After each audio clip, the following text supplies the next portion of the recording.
Hey everyone, welcome back. Well, this is it. The last weekend before I head to Oshkosh. And what a week it's been leading up to today.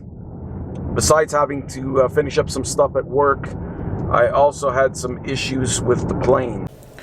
So that's what we're going to see in this episode this week. We're going to see what happened last week that I had to rush and fix on the plane.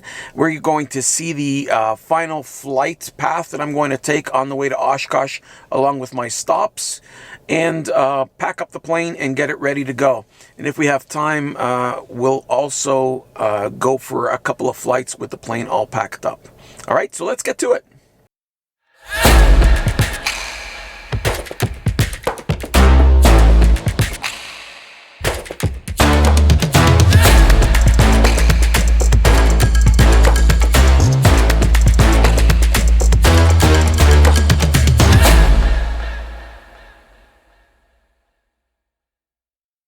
Okay, so what's been going on in the last week that has caused me some stress?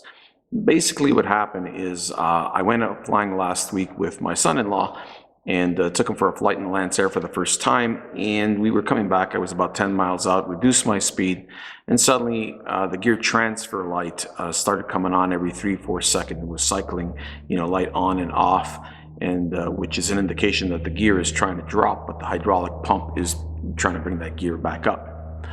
So reduced my speed, lowered the gear completely, and the transfer light and everything else was fine. 3 green, all was good. So I came into the airport and figured, maybe it's just a little glitch. So I put the plane on the jacks and, to monitor the situation, and the light was blinking every 3-4 seconds, and every once in a while I'd give a double click. I just recorded the sound to try to figure out, is there a leak or a hissing, and that's what it sounded like that was coming from the back of the plane, the pump, which is not easy to get to in this plane.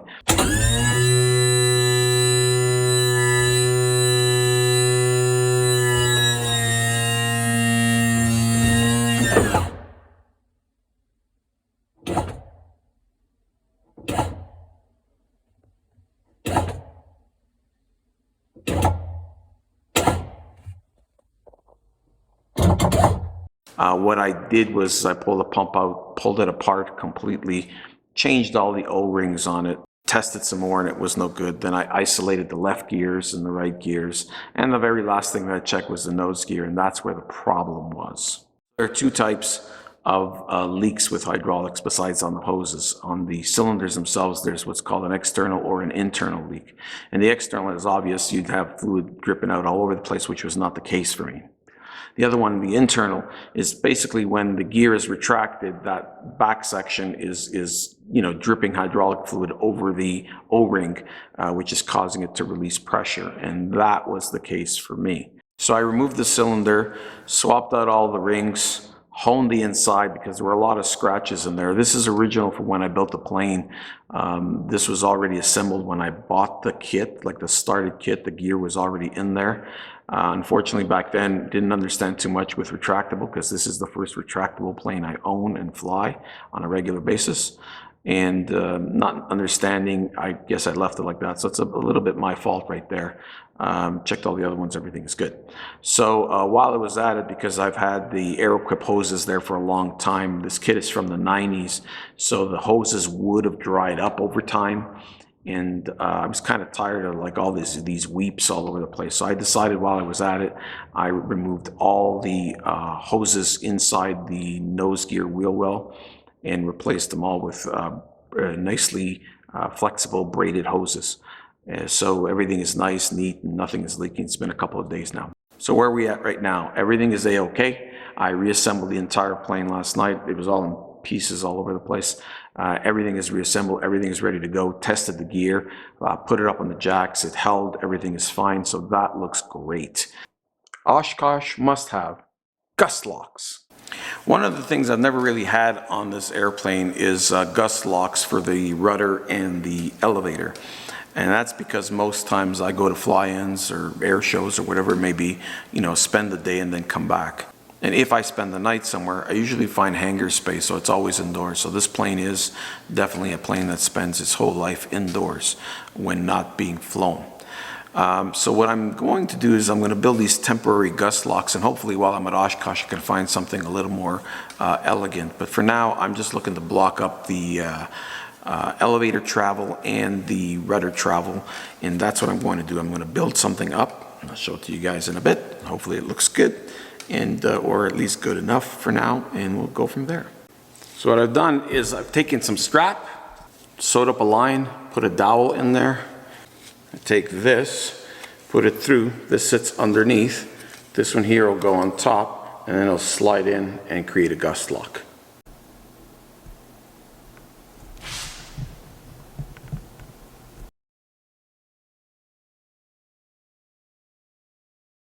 And it's time to start packing the plane. So you've seen in my other videos all the camping equipment that I'm going to bring along with me. So it's time to start placing it in the plane and get it ready. It's currently Saturday, and I'll probably be done by tomorrow. Make sure everything is up and ready for my departure on Wednesday or Thursday.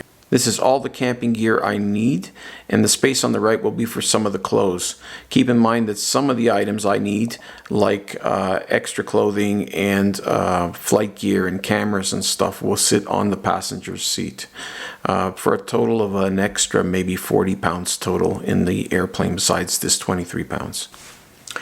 Oh, what a difference a day makes. I've got the great haircut and the trimmed goatee, and I'm ready to head to Oshkosh. It's currently Tuesday, 9 p.m. on the 18th. So I've decided to depart on the Wednesday instead of the Thursday. That is, depart on the 19th. So what I'm going to do is fly out from Alberta to Saskatchewan, a place called Swift Current, and spend the night there so I can get an earlier start right across the border from Williston, which is where I plan on crossing.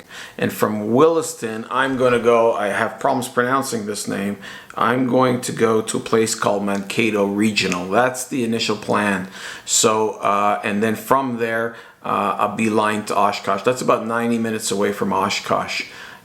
So that's the general plan, and of course, you know, weather can change that at any time. But the idea is this, is that it's going to take me about an hour and a half or maybe an hour and 40 minutes to fly from Alberta to Saskatchewan, where I'll spend the night. The next morning, it's an hour and 15 minutes to get to Williston from Swift Current in Saskatchewan. And once I pass customs at Swift Current, I am going to fly to Mankato for about a 3-hour flight, at which point I'll refuel again. And from there, I expect to consume about an hour and a half, or you know, who knows how long it'll take me to get into Oshkosh. But I'm hoping to get into Oshkosh by about 4 p.m. the latest. I get an earlier start, might make changes along the way.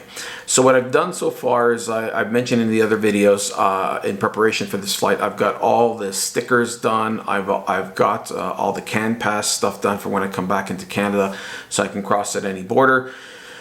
I've got the luggage packed. I'm going to have about, like I said earlier, about 30 pounds, 40 pounds of cameras and just clothing and stuff like that that I think I would need to get to Oshkosh. I've already called I've already filed my EAPIS yesterday or this morning. No, it was this morning. I filed my EAPIS. And, you know, it's the first time I do this, so the process is, I decided to call them and say, hey, you know, I'm just making sure. About an hour later, I called them and said, hey, just making sure that you guys did receive it. I did receive the email, but I was unsure of what I should do next. Although I've read every document and it makes sense and it's all straightforward, I asked them what happens next. And the nice gentleman on the phone said, well, I'll just clear you right now. He asked me a few questions. I answered the questions.